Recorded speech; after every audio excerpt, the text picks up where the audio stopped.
Welcome to an overview of mini project number 2 in EGR 202. Mini project number 2 is going to work on the problem of smoky cooking in the developing world. This is a huge problem, one that actually has generated a lot of activity around the world, and a lot of it is based in cleancookstoves.org, which is a United Nations effort to improve cooking to reduce the dangers, the health dangers, and the other environmental problems of smoky cooking. Stoves are sold around the world. In fact, half of the population of the world cooks on an open fire in a stove like this. These are stoves in Africa. The ones in the front are charcoal stoves, or you can use wood in them also.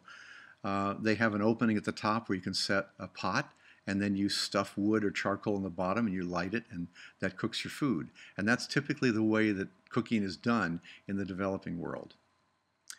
Here's a picture of a kitchen in Ghana. This is a 3-stone stove. It's basically 3 rocks, and you put an aluminum, in this case an aluminum sand cast pot on the top with some food in it, and you stir it and you cook it over wood.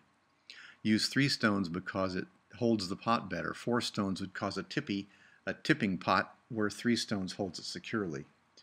But you can see the smoke rising off of this, and in fact, as I said, nearly half the world cooks on an open fire like this, and it's the 5th leading cause of death in the world.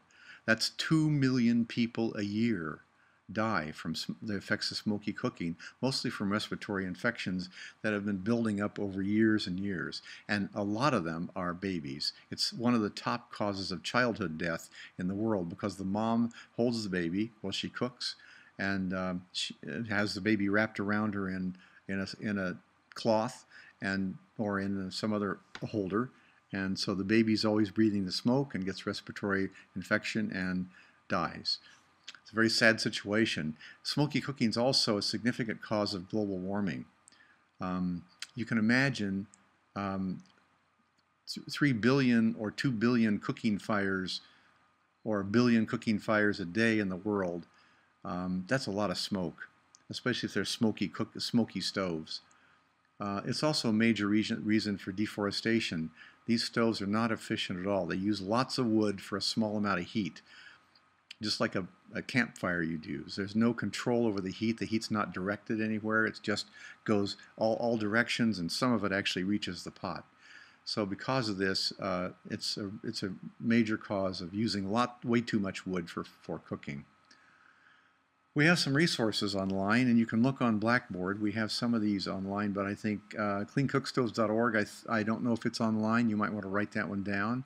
Engineeringforchange.org is a great site that has a solutions library, and one of the library categories is stoves. So you can look online to find good ideas for stove designs, which is what you're going to be doing during this exercise. The other one is Iowa State. Professor Johnson is from Iowa State. In fact, his advisor, Dr. Bryden, is one of the people behind this Ethos stove design project. And this another one is aprovecho.org, which is an organization in Oregon that holds stove camp each summer to design stoves for developing countries and try to improve the performance.